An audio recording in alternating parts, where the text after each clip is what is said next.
And here we are. We're live. Yay. Hello, everyone. My name is Dave from the Mobile Must Have. I was going to say Mobile Internet Resource Center, but that's our guests, Chris and That's us. Cherie from the Mobile Internet Resource Center, rvmobileinternet.com, as well as technomadia.com. They are our sages and ultimate knowledge base for all things mobile internet, and we really appreciate them coming on today to talk about the new next generation of peplink modems. So Yay. Chris and Cherie, before we get into that, let's just talk a little, just for people that haven't heard of you, not that I think that there would be a lot of those people on this call, but we'll just do it anyway. Can you talk a little bit about how you guys got into this and where it all comes from and why you do the crazy and amazing work that you do?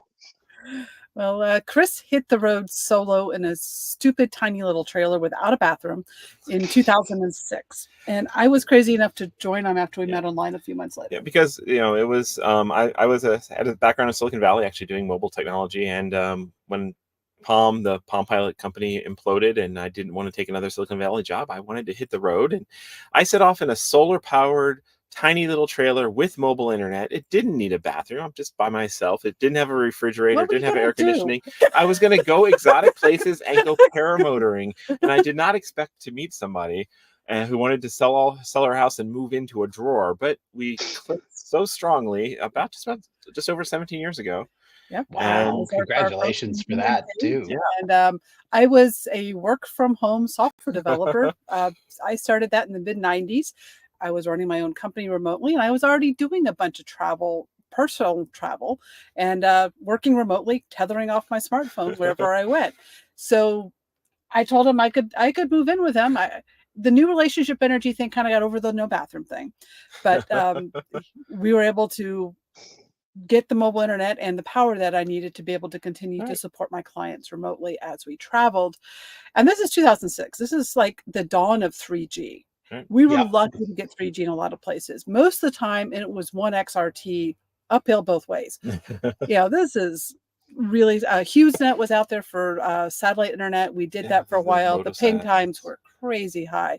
But we tried everything. We did everything. And we had started Technomadia as a little personal blog and YouTube channel. And we're, I think, the second RVing YouTube channel on YouTube.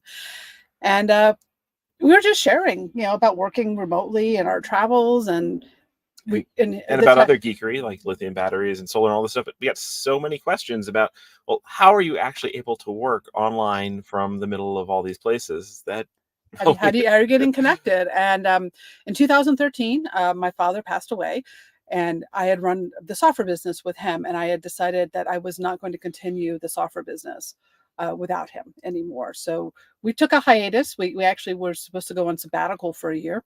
And in that year, we ended up launching Escapers, Our Village, and the Mobile Internet Resource Center within a year. So that's my day of a sabbatical. It's launching 3 companies. Let's not do a sabbatical again. We're not doing that ever again. That's too much work. But anyway, so the Mobile Internet Resource Center, as we call it, MERC, that came out of basically me trying to answer all these questions. So we wrote a book, and then a year later, that book was severely out of date because the stuff changes. And we realized that a book was not the right format. So it was recommended by some of our fan base that, why don't you start a website and a membership program to support it? Yep. And we're like, who's going to pay us to tell? At the time, the top option was Verizon. Who's going to pay us to tell them to get Verizon? Well, because there was a certain way to get a 20 gig Verizon plan, which seemed huge at the time, but then that all went away all of a sudden, and suddenly people needed more advice, and then the Mobile Internet Resource Center started to explode. So that was 2014 that we launched it. And back then, there were 2 mobile hotspot devices on the market. There were no cellular embedded routers. There was 2 cellular boosters, but they had not yet been approved for LTE. And there was a couple of Wi-Fi pointing things and like 3 data plans that we had to track. It seemed easy. And now here we are with, I think we have over 400 different options that we are tracking in our gear center at the Mobile Resource Center. That's raising it. amazing. So there's so many options on the market today that it gets really confusing, and it takes a lot of work to keep on top of it all.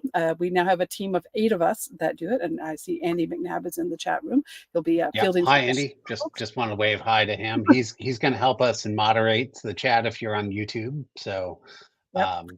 thank So you we've for that. built an incredible team to help with all of this, and then thrilled to have partnered with Mobile Must Have a few years back, working together and keeping our unbiased stance, but still supporting each other and helping each other, because we have a lot of our members have chosen the gear that you guys sell. So Dave actually fields the questions and supports. He runs a tech support forum inside our forum. That is absolutely correct. We revised my title lately to be community manager / relations / something. I don't know. We're still making it up as we go, but it's talking to people, I guess, is the 90% of my job at this point, which is good. So I like talking and listening.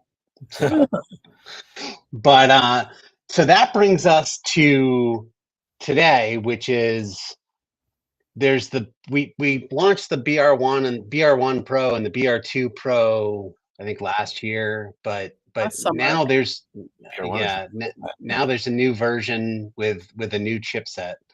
Let's start with, what's a chipset? Well, and it's kind of goes back to what is a modem. It's a little piece inside of a cellular device that translates the digital signals into radio waves that go broadcast out over the air, which are inherently analog, and does the reverse. It does the the demodulating. Modulating and demodulating is turning the analog signals coming in from an antenna into a digital signal. So it's kind of... Can I non-geek that a little bit? You can non-geek that a little bit. It basically makes the wireless signals from the air turn into data on your device, so that you can use to get online to get internet. It's the magic little piece that converts things to internet. Yeah. So, and the company that is kind of the dominant company when it comes to 5G and making 5G modems is a company called Qualcomm from San Diego. They've been the leader in 5G and cellular in general, but they're particularly when it comes to 5G. They're kind of the go-to place for their chips, for 5G chips, and particularly in the United States for certain historical reasons. And they've, just like 4G before it and 3G before that, it's not just like, oh, you're 3G compatible. There's every year or 2 years or so, the chips evolve and something new comes along that takes better advantage of the standards. The standard evolves to have more capabilities. And so there's new chipsets, new modems come out that enable better capabilities. And we're kind of at one of those major inflection points for 5G, where we're going from the first wave of 5G devices to actually what the industry really is calling 5G phase 2. That's what they're calling the release 16 of the 5G technical standard is 5G phase 2. And the new modems that we're going to be talking about, the new modem modules and chipsets inside the new Peplink devices, are the first of the 5G phase 2 compatible devices. For routers. It's very important to note. Devices like smartphones and mobile hotspot devices have had this generation of modem for over a year now.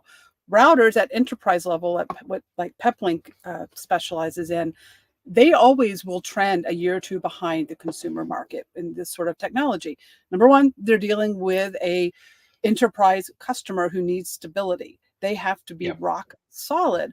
They also have to go through much more rigid certification process with the FCC and all the carriers. So it just takes longer. And also the biggest part supply of it, chain. And the biggest part of it is that the enterprise market and the router market is teeny tiny compared to the number of chips that Apple and Samsung buy. And so when they're bringing out a new generation, they get first dibs on the latest and greatest stuff. So phones, you'll always kind of face this as like, well, why am I paying so much more for an enterprise device that seems like it's way out of date compared to a phone? Well, it some ways it is, but it's what you can do with it. It's kind of like a truck versus a Miata. The truck is going to give you a lot more general purpose capabilities, but if you're just going to be riding down a twisty little connectivity road, well, you got a Miata. Exactly. Yep. And I think that's such an important point in this space too, is that one, obviously the technology companies are going to default to the biggest draw, right? Which is, people everybody walks around with a smartphone these days. Not everybody walks around with a enterprise mobile router strapped to their They back. don't. Or, They don't. Wait, who are these people? Okay. exactly. Well, I mean, everybody but us, I guess. Right. But I think we all at least have 5, right? we were doing a meeting earlier, and Eric was showing his personal setup that's in his RV to a customer, and the customer was just looked at the sheer number of connections that he had and just went blank. Like, I can't believe that's how you operate, but that's how we have to operate because We have to know it. Yeah, That- we have that's to be that's how we know. available. That's why we're all experts in what we do, is because we have hands-on experience with all the options. I think and let's face it, we really like it too. Like, that's a big part of it. usually, Yeah, but sometimes there's simplicity in just hotspotting off my smartphone. True. Same. And it's nice to have that option. And actually, sometimes, like, I've had up to 11 connections, I think is my current bonding record for our Max BR2. I've had 11-way bonding going, but sometimes it's nice to have this be one of those connections via Wi-Fi as WAN. So you've got your phone in the mix as well, but then you take your phone with you in your pocket and you can go to a coffee shop. So it's kind of fun to just have all these different tools for different jobs. And certainly for building in an integrated connectivity solution for a boat or an RV, a cellular integrated router is much more appropriate for the job than a smartphone, assuming you have more than one device that you're trying to get online. And a lot of us travel with full mobile networks with dozens of devices, wireless and wired, inside of our RVs and boats. And I think that's become so much more common too with this sort of distributed workforce concept where everybody is working from the road or doesn't have to necessarily be in an office because the telepresence and connectivity has gotten so much better over the last few years as a result. I mean, I remember right when the pandemic started, all of a sudden all the residential networks got really, really slow. Oh yeah, Because everyone's using it from work from home. yeah, exactly. And streaming Netflix. Yeah, and streaming Netflix, of course. So I think there's because more that's streaming important Netflix too. than working. Yeah. Probably about A equal. little bit of both. It depends on the time of day, right? Right. During the day it's Zoom meetings, and at night it's Netflix for sure. But so when the BR1 Pro launched and when the BR2 Pro launched, they had an X55 chipset. Is that correct? Correct. So that is the phase 1 technology of 5G. And when those launched, at that time, smartphones were already in phase 2. Yeah, basically about. Yeah. Right. And so it's and we kind of went through the same sort of thing at the beginning of 4G. That's why we were so key to it. Is like when the first 4G devices came out, in the 4G there was modem categories, and the first devices were category 3 and 4, and they were fine and they could do 4G things, but they could basically connect to just a single channel at once. And when the category 6 devices came along and they could combine multiple channels, suddenly you got a whole lot more capability. And those category 6 devices had a lot longer, I guess, kind of shelf life, the viability life, all the way through the 4G era, where they could run circles around those kind of first wave of 4G devices. So we should define that when you're talking about channels, Yes. each cellular carrier broadcasts over multiple channels, just like on television. You have multiple channels. Some of them are short range, some of them are long range, some have more capacity for more spectrum, i.e. faster speeds, then others are slower. So basically longer range. The longer range, the slower the stuff. So when you can combine multiple channels, then you start to get the advantages of using multiple connections at once. So you get the benefits of distance as well as speed, and also of just avoiding congestion behind the scenes too. I mean, that's the biggest thing for the carriers, is they're trying to spread their capacity around and avoid congestion, and get the least number of people calling in to complain is basically their ultimate goal. And so these phase 1 5G chips, the X55, one of the features that it did not have was it was not able. So 5G, not only are there multiple channels, they are broken up into segments. So there's long range 5G. So these are the signals that can go like 15, 20 miles. And then there are mid range ones that are more in the 1 to 2 mile range. And those are the ones you can maybe up to 5.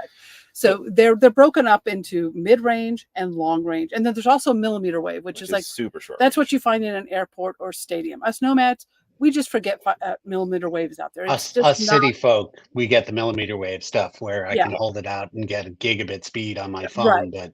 But us nomads, unless we're camped outside a stadium or an airport, we're not going to be Yeah. dealing with millimeter wave. So let's just we're talking mid band and long range are the two that we're most interested in. The X55 modem chipset is not able to combine mid-band spectrum in with long range. It can do carrier aggregation within mid-band and within long range of the multiple channels within it, but it can't cross. And, Okay. and so behind the scenes, there's kind of a lot of different kind of complicated things, but and I guess the other important thing to know about 5G is 5G, particularly at first, and we're still kind of in this era of 5G. 5G is layered on top of 4G. So the X55 is a great 4G modem, and often it would be layering one channel of 5G on top of several channels of 4G. Okay. And it can build up some really, really capable performance out of that. But this kind of the second phase of 5G devices can combine together multiple different 5G channels, and they also that makes it more likely to be able to enable what's called 5G standalone mode, which means 5G without any 4G under the hood. So 5G running natively, which the pure 5G, basically. the pure 5G, which the big thing that gives you in a real world is that gives you lower latency, because 5G has been designed from the get-go to evolve over the next 10 years from 20, 30 millisecond latencies getting down to 2 millisecond latencies at some point down the road, whereas 4G is basically peaked at around 30, 40, 50 millisecond latency. So that's that constant overhead that's always on every connection. So once you're able to turn off 4G and you're no longer combining 4G, suddenly your latencies can potentially get better, and over time, as 5G standalone is more and more deployed, can get substantially better. So what this kind of like this phase change between 5G phase 1 and 5G phase 2 is kind of paving the way for the next 5 years of 5G evolving and getting better. And the current generation, the 5G phase 1 devices will still work, and they'll still work great, and they'll still do wonderful things, but they're going to be less able to take advantage of the networks evolving. So standalone mode, where you're combining a long range low band with a mid range mid band, and running that in standalone mode and getting the benefits of super fast speed and still getting the longer range. And you get that because oftentimes you can hear the tower's mid-band, but the tower can't hear you if you're trying to talk on mid-band, because you're tiny compared to the tower. So if you're able to transmit up with your long range signal, and usually your uploads don't matter all that much, the tower can talk to you with mid-band.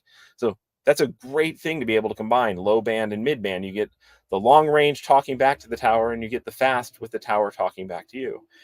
Okay. These are things that the first generation of 5G modems just don't fundamentally have the capability to do, and the next wave, well, does. So it's a pretty exciting tech change there.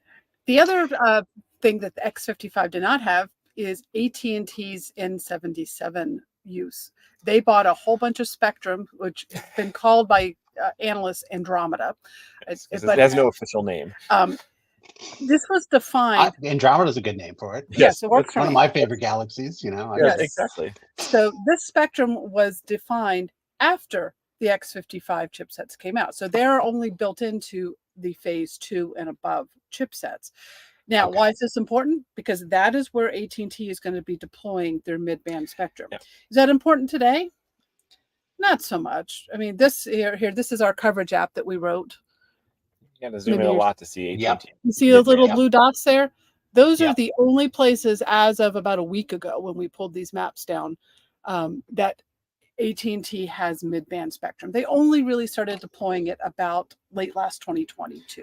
Yeah, and particular and AT&T is kind of, their mid-band is split in half. So some of it is X55 compatible, but the bulk of it, particularly the bulk of it going forward, is not. And so having a modem that is compatible with phase 2, the X62 and X65 and the newer generations, particularly for AT&T customers, you have the potential to see a lot more of what AT&T's real next generation 5G capabilities are. So the AT&T's 5G nationwide, which they've turned on in a whole lot of places, is basically just 4G with a slight advantage. The 5G midband, which is really does show you some, oh wow, that is impressive performance. They're just turning that on, and they're just fundamentally not compatible with that first generation. So for AT&T customers in particular, not only does it give you the future proofing of, being better able to do the carrier aggregation of multiple 5G bands, the newer modems will just talk to a lot of AT&T spectrum that the older modems just cannot see. It's invisible to. Okay. That all seems to make sense to my gorilla brain at this point. So, but where do you see this going in terms of capability for people? Like, where would this be helpful to people? So yeah, I guess the question is also, it's like, if you've already have an X55 device, does Right. it make sense to jump to an X62 and Immediately. immediately? And these have just come out as far as in the routers side of things. So we just got our X62 equipped Max BR2 Pro, and we've got in the cabinet we're broadcasting via the X55 version, which is basically identical other than the modem inside. So we're going to be starting to test these head to head in various places, looking for places where we can actually see a real advantage with the newer modem. Just see how prevalent it is today. Mhm. I will be sharing those testing notes with our members, which you can join through Mobile Must Have or directly with us to get those testing notes. But we'll be doing some head-to-head comparatives just to see what the differences are. Now, when we compare a mobile hotspot device or a phone that already has the phase 2 against our X55, we've already seen some differences in the last year. Yeah, and there are some places, so the people who should be most paying attention are people on AT&T, just because AT&T is right now basically turning up that Andromeda spectrum around the country, and it is invisible to the older devices. So it can definitely have some advantages on AT&T. But keep in mind, consider what AT&T data plan you have. Yes. Because on some of these sweet AT&T legacy data plans, like the Unlimited Plus Hotspot plan or the Connected Car Mobility plan, those are LTE only plans. They're not getting 5G at all. So if you're using those as your main AT&T connection, don't even worry about 5G with it. Just stick with your 4G. You're good to go. Yeah, no problem. Don't even worry about X55 versus X62. You're not getting 5G at all on those plans. You potentially benefit, though, because people switching to 5G free up more 4G spectrum. So some 4G stuff might get faster in the time frame before AT&T starts to phase out 4G and push it towards 5G. But yeah, hey, those plans are locked to 4G. No putting it in a fancier device is going to help. These 5G devices, the X55 and the X62, both are great 4G devices, so there's no downside to it. But they're not going to get the 5G connectivity at all. Okay. So they'll miss out on all the next generation speeds. And let's say it was a customer like that. If they took that SIM card and put it into an X62, it would work. It would just default to 4G. It's going to use the category 20 4G modem inside instead of the 5G. Yeah, and indeed we do that. We have that. We have those plans, and they're good plans. But they will just AT&T's 5G network ignores them. They don't. The network won't allow them to connect because the way the plans are provisioned. Other people who might be really compelled to want to be on a next generation modem is the new generation supports the bands that Dish Network, where the nation's new 4th carrier is rolling out. It has more support for the bands that Dish Network is deploying that the X55 era did not. So not a lot of people are on Dish, but it is actually there are some interesting data plans there. We've had some good success with our Dish plans. And if you are on Dish, well, then being on something that will take advantage of everything they're doing is a good reason to be on a next generation modem. Now, when you say Dish Network, you mean that, like, the same people that used to be the other, like the not direct TV but satellite TV people? Right. So when T-Mobile purchased Sprint and that acquisition and merger is now complete, part of that deal was that they had to give spectrum or make it available to a new 4th carrier, and Dish Wireless was selected to become the nation's 4th carrier to replace what they are building a completely 5G network. Yeah. Right now, they only offer smartphone plans. For a while, they had a hotspot plan, which we use. It's currently not offered. So there's no great options for Dish, but it will be coming back. Dish will be becoming an option in the future. So having gear that can support Dish Network's unique frequency bands will become important probably in a year or two, I think. Yeah, and so that's it. T-Mobile has been the leader in deploying 5G technology, so they're already, for phones at least, doing a lot of this 5G carrier aggregation stuff, where you can see some really amazing benefits of combining the long range and the mid-band. So we're eager to see and try and find places where we see those benefits showing up on the routers, and to see how well that actually plays out in the field, the theoretical advantages. And then the people who are least likely to see benefits in the short term is Verizon.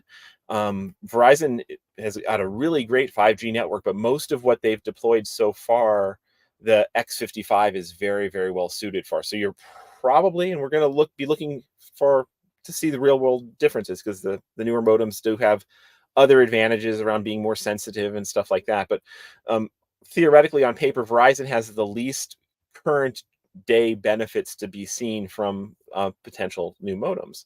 So basically, those that are using T-Mobile and AT&T 5G data plans are going to most benefit from an X62 modem now. And again, we're looking to try and test the theories and see how well they match reality.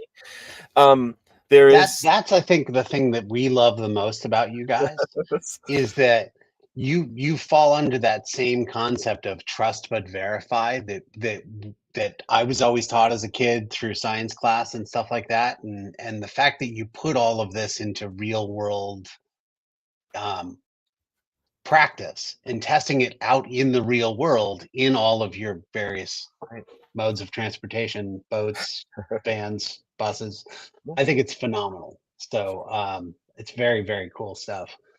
I just want to pause for a second and remind people that if you do have a question for Chris and Cherie, this is one of those great opportunities to ask the oracle, if you will, on how to on internet questions. So I'm just gonna prompt that out there. Please place a comment in on Facebook or on YouTube. But let's keep going. Where sort of what's next, I guess? Like, are people worried that is there going to be an X63 chip? Or so there is actually, so the X62, there's an X65 variant already out there, and that's what smartphones and a lot of hotspots are using. That's the one that covers the millimeter wave as well. Okay. And it's actually kind of interesting, because as far as is the raw CPU power inside the modem, Qualcomm is their evolution is, there was the X50, which was super limited. The X55 was kind of the first mainstream one. Then they had an X60, which was just on phones and had some of the advantages. Then there was the X65 that hit a lot of phones last year. That's the first of these 5G phase 2. The X62 is kind of the budget version of the X65, so it doesn't have it doesn't have full support for millimeter wave. It actually technically does have millimeter wave, but it has basically a slower CPU inside of it. So in some ways, on paper, the X62 can process less data than the X55 can. Interesting. It is a lower end device because it doesn't need to handle the millimeter wave, the potential multi-gigabit speeds of a millimeter wave connection. And again, the Peplink routers we're talking about, like the BR2 Pro and the BR1 Pro, they're gigabit routers. They can't process more than a gigabit per second speed anyway. So even if the modem was able to give them faster speeds than that, the router would be the bottleneck. So theoretically, there shouldn't be an actual disadvantage of going from an X55 that could, if it was hooked up to millimeter wave and had other, in lab conditions, could process more data than X62. But will be interesting to see. There might be certain cases or certain signal situations where the X55 might actually have a slight advantage, and that'll be kind of looking for that. But because of all the other real world, extra capabilities and of being a phase 2 compatible modem, the X62 I think in almost all cases, all that I can think of, it seems like it has fundamental advantages that the X55 doesn't have. But the 65 is the higher end version. That's the real sequel of the That's the 55. Cadillac of minivans, so to That's speak. the Cadillac. Yeah. Yes, but now as far as other ones, so the iPhone 14, or sorry, 15 that I just got, Yeah. this one X70 has X70 in it, So and the X75's already in development. X75 should usually the Samsung Galaxies are the first phones in the US to bring a new modem out. So in January, Samsung will announce the next gen Galaxy, and that'll have a 75. The 75 is the first of modems that will be what they're calling 5G advanced. So it's another step in the 5G standards. But it's the kind of the sweet spot for me of like what will have really long legs is 5G phase 2. The 5G advanced in the X75s will enable multi-gigabit connections and things that can go crazy. But the X65, the 5G phase 2 generation, supports basically all the bands that matter and supports combining them in a lot of really good ways. So it's a standard that I think will last a very long time. As far as routers go, all of the router manufacturers in the last 6 months have rolled out their X62. I don't think Cradlepoint has yet. No, Cradlepoint has not. So Peplink's ahead of as far as enterprise go. But we also track InstiConnect and I've never heard of this Cradlepoint. No, just kidding. Yeah, and MoFi. Yeah. So all these other ones, earlier this year, they all got X62. So they've had it for a while. But the enterprise ones are a little slower. But the modem modules that the routers use probably are not going to be going to X70 anytime soon. Not to that. So it seems like the modules skip a generation, so they went 55 to 65, and then maybe in another year and a half or so, 2 years, there'll be the X75s will come to modules. But I don't think that'll necessarily become a big deal for routers, and the technology will continue evolving until 6G around 2030 is when we'll start to see 6G start to show up, a whole new wave of things. I hope we're all retired by then. I'm just kidding. But yeah, the generations, the G is cellular generations, and they're basically designed to have a new generation every 10 years because it gives them a chance to rethink the standards and stuff. But yeah, we're in a pretty good place, and I feel good future proofing on paper, at least with the 62/65 generation. And whereas up until this point, when the 55, all the devices with the 55 came out, from the day they launched, we always said, be aware, these have a limited shelf life. They're going to be missing out on some really core capabilities. And now we got the next generation. So now the cell networks have evolved to the point that it really mattered, that the cell network 5G networks weren't a big, they've ramped up a lot, but like 2 years ago, it's like, it wasn't really worth don't invest in 5G gear. Now, like, all the carriers, all 4 carriers have great and getting better 5G networks. So we've been in the last month or two really revising a lot of our content to go from, hey, if you're ready for 5G and you're, you can start investing. But now that routers and hotspots and smartphones and the carrier networks are really solidly in their 5G deployments, now is time to, if you're still been in an LTE world, now is time to start considering 5G. And if you're ready to invest in new gear, Peplink gear with the X62 is where you want to start. Do not buy an X55 at this point. New. Yes. Sorry, I was just going to say, I think there's something there in there's always an early adopter, I think, tax, if you will, that people just you accept for being early on the cusp, then technology is going to move. It's just kind of what happens. Things go from that early adopter to kind of that mainstream, and particularly the X62 chip was, that's the reason it's the cost reduced chip. It's the little brother of the X65. It's designed to be a very mainstream 5G chip for a very long time. And that's actually why I was very pleased that Peplink, they didn't have to raise the price of the routers when they offered this new generation of chip, because in some ways it's going from the flagship of an X55 to a mainstream product line of the X62. They could have held out longer and gotten an X65 modem module, but the module then would probably outclass the router and those modules aren't certified and in production yet. So they'd be waiting longer for something that would outclass the router. So I think the X62 was the smart thing for the router manufacturers to invest in at the moment. And I want to read this comment I just saw in the chat from Vince Walker, who said they just got their Max. I'll put it up on screen for us too. Yeah, there we go.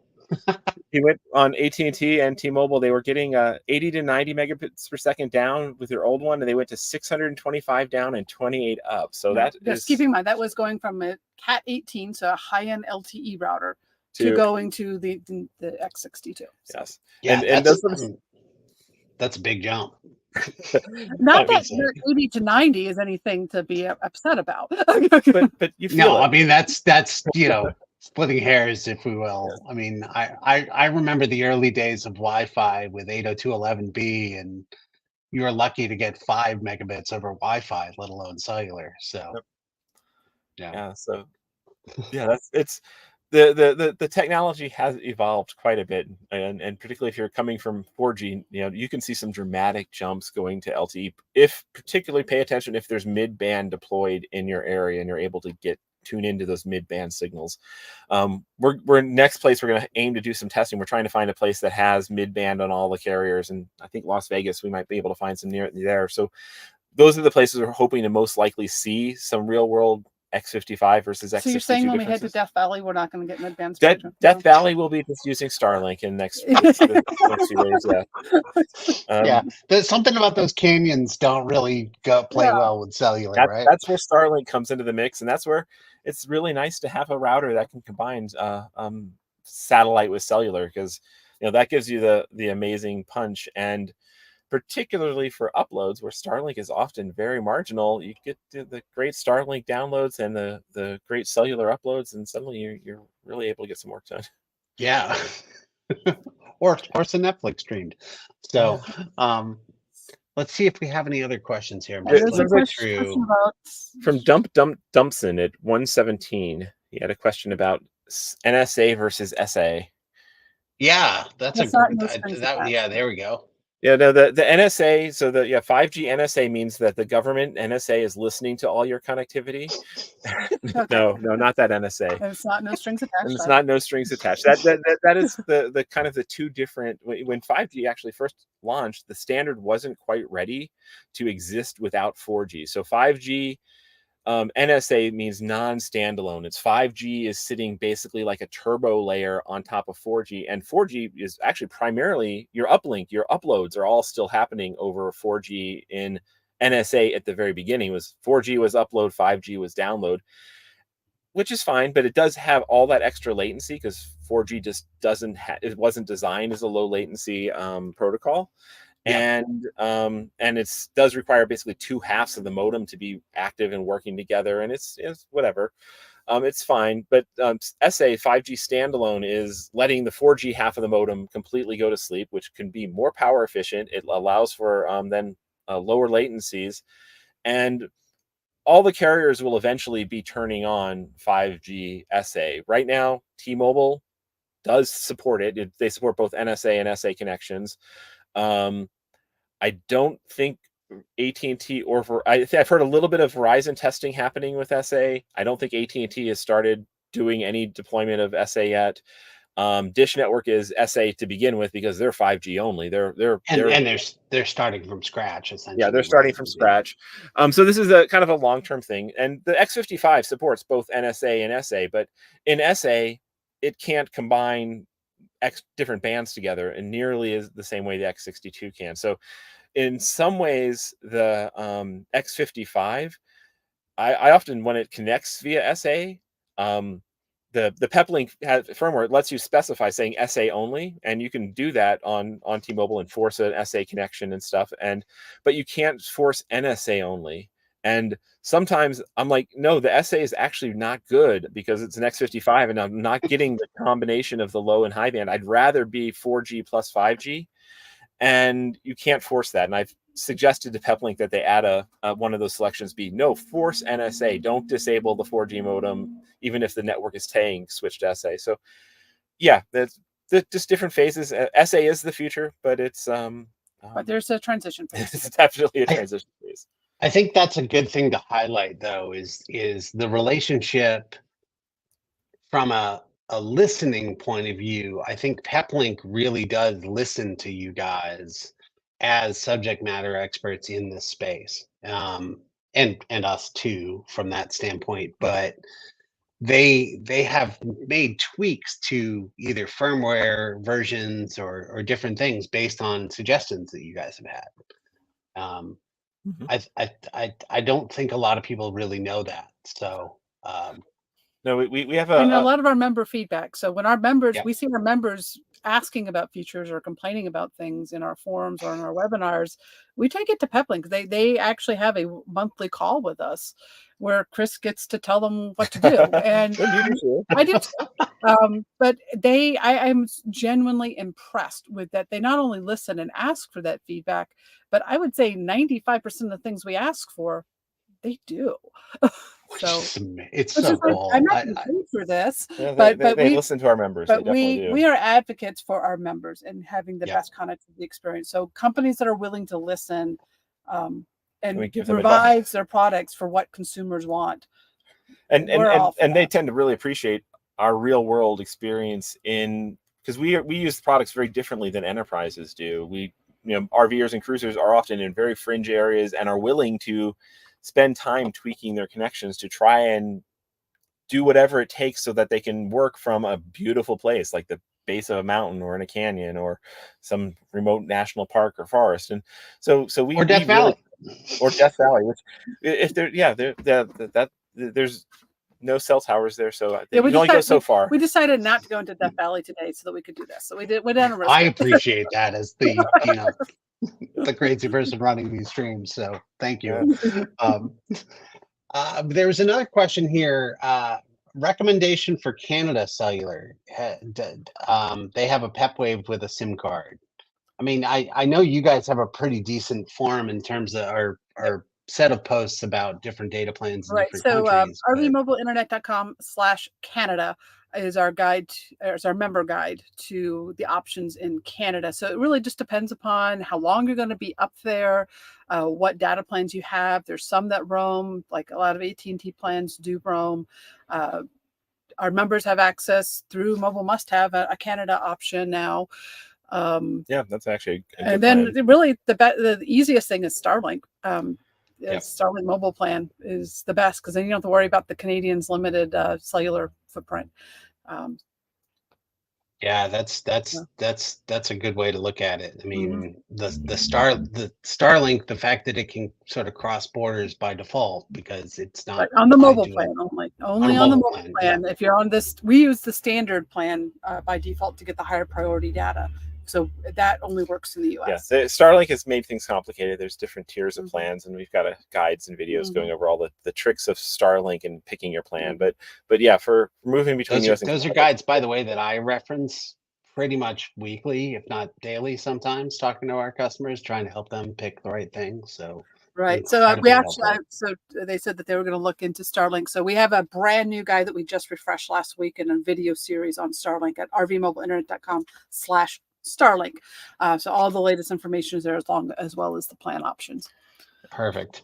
Okay. Nora's had a question about Dish Network up there as well. Yeah, let me see if I can find where'd that go. It's like, are they still in restricted areas or the service available nationwide? So they are expanding the cities that they have availability. I just updated coverage maps yesterday on our cellular data plan guide. Or cellular carrier guide. So you still can only get service if you have a billing address in one of those areas where they have service.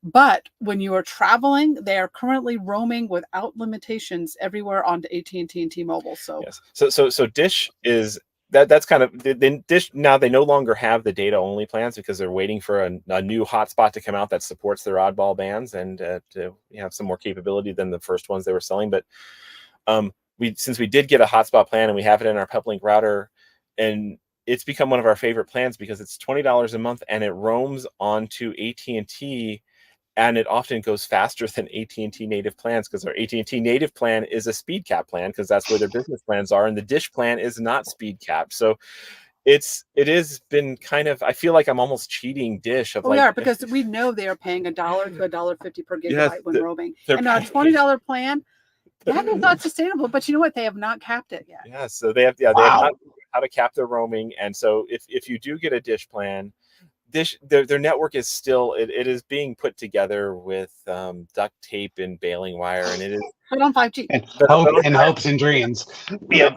yeah, so it has glitches. It has more downtime than any other carrier. When you're roaming, the downside is, even though you get those crazy fast speeds, you have a lot of latency because everything has to go through Dish's central server. So you get 200 millisecond latencies. You get noticeably laggy latencies when you're not on a Dish native tower, which their native towers are still kind of few and far between. But it has been a kind of a fun plan to have for $20 a month, and hopefully But that you comes cannot. back. They Yeah. have not offered it probably in 4 or 5 months. Yeah, so hopefully that one comes back as an option. It's just a nice. It's not going to be your main plan. The latency makes it uncomfortable to use sometimes, but it is still kind of a fun plan for the price. And their network is just going to keep getting better over time, assuming they don't crash it. But yeah. Yeah. See, Norris was also saying T-Mobile does not like 2 to 3 months of roam while off there. Yes, but most of the U.S. cellular carriers have about their terms for roaming internationally, including Canada, Mexico, Or Alaska in this case, actually. about Yeah. 2 months. And yeah, T-Mobile is always roaming in Alaska. They do not have native coverage in Alaska. So yeah, you definitely need to shop your plans. We have a guide also to Alaska, rvmobileinternet.com/Alaska for our members as well. Yeah. So yeah, you really have to know your plans and the roaming limitations on it and what your own needs are, and weigh those against each other. And all of our content is written to help you assess your needs and find the things that work for you. And then our forums, if you need guidance, we all interact in there to assist as well.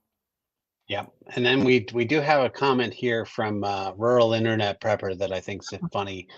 There are many bonding options. Why do we always talk about PepWave? Well, one, we're mobilemustHave.com, and we're a PepLink retailer. And Yes. that's our That's what they channel. sell. But now at Yeah. the Mobile Internet Resource Center, we cover Yes. all mobile internet options, Yes. and we have a full guide to bonding, rvmobileinternet.com/bonding for our members, that we actually go over the other options that are out there, including Speedify. There's some ways to build your own bonding stuff. What has steered us to point so many people towards PepLink is they make it easy and relatively affordable to do bonding. But there's bonding is complicated. I see he's got a follow-up question is, check our guide, because there is a lot of I guess confusion around bonding, and there's different levels of redundancy that come into play, whether you're just using you want to have a quick failover, so you've got like a backup connection, or whether you want to have load balancing where you're kind of round robining your data out over 2 different connections, or true bonding where you have to have a server on the other end. So you have to have a service provider of some sort that is taking your combined connection and then putting it back together and sending it out to the internet. So it's a two-way street, and that's why PepLink does such a good job of this. Is when they started offering SpeedFusion Connect Protect, they are affordably providing a service that acts as the bonding server, and then it works just with a few clicks with their router. So that's why it is it's a there. VPN, Yeah. and there are downsides to using Yes. a VPN. I always know when we are on a bonded connection, because I go to book a reservation at a campground, and so many campground reservations block VPN servers because there's so many robots out there trying to snag reservations. So they're blocking it. Yeah. So I'll go to book a reservation. Like I was just trying to book one in Nevada last week, and I was on a SpeedFusion bonded connection, and I couldn't go to the Nevada site. I had to get off the bonded connection. You try to order a pizza when you're in Nevada, it wants to It'll order think your we're in San pizza in Francisco. Minnesota or Yeah, something. right now we're using a bonding server in San Francisco, so it'll be like, hey, so again, in our bonding guide, we do talk about the trade-offs, and then in some of our advanced configuration webinars, we've talked about how to divvy up your traffic so that things like Zoom, things where, or video conferences like this, where things you don't want to have any drops go over bonding, but things that you don't care about, like things that buffer really well, or that you don't mind a little bit of glitches, go over a non-bonded connection, like particularly Netflix and stuff. You don't want to send Netflix over bonding, and Netflix will detect that as a VPN and block it anyway, usually. So there's a lot of kind of complications, particularly if you think I just want to magically have everything go bonded all the time. It's not that easy. Yeah, it is a little tricky. but you can get pretty fancy with it, and also just turn it on when you need it, turn it off when you don't too. So we in our PepLink Resource Center that we've co-built with the folks at Mobile Must Have, we have guides to speed fusion and bonding and all the options out there. And then we have our manufacturer agnostic guide to bonding as well, that goes deeper into the other options that are out there. So if you're one of our members, go check all that content out. Yeah. If you're not a member, come join us. Yeah, absolutely. The other thing I was going to point out there too is the webinar you guys did on outbound policies and how to manage those, sort of route some traffic over a SpeedFusion tunnel or a SpeedFusion Connect Protect tunnel versus not all traffic, is one of the most amazing guides. That conversation alone is worth the membership to me. It's really, really interesting. So and incredibly helpful to people because you've broken it down into a pretty cool way. We'll give Eric credit because he was part of that too, obviously. Oh yeah. It's fun to geek out with Eric, and we always learn from each other about little tricks. So every month we get together with Eric of Mobile Must Have, and we do a webinar with him for our members, and we dive deep into a topic.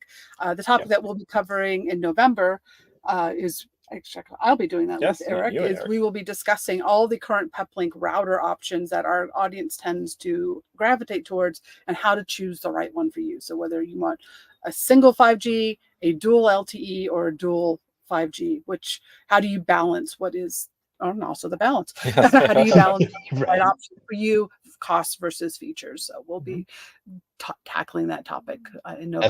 That's going to be a fun one to watch for sure. We have another question here from Michael. Is it required to have 2 PepLink devices to bond? It's a good question. So for PepLinks, their SpeedFusion bonding technology, it is their proprietary protocol for bonding, and you have to have PepLink software on both ends of the connection.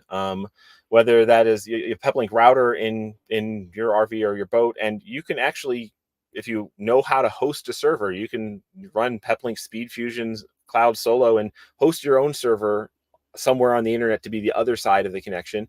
Or PepLink sells very easily and cheaply at $40 for a terabyte their SpeedFusion Connect Protect service, which just a click or two, you can be using their server to do it. Or for a lot of enterprises, they actually have their own, they do PepLink hardware on both ends of the connection and do a completely hardware based bonding. So you have to have something running PepLink software. It's not necessarily a device, but it has to be something on either end of the connection. Yep. And I was thinking of this question in terms of 2 devices locally, but I think you keyed in on what Michael was saying better than what I was thinking. You do need 2 internet connections to bond together on the one end, because bonding one connection doesn't. I've seen people try. It doesn't really go well, but again, tech support forums. But and then lastly here, it looks like Norris, we've got a question. What are the benefits of upgrading firmware and how easy is it? With benefits, new features, bug fixes, security fixes.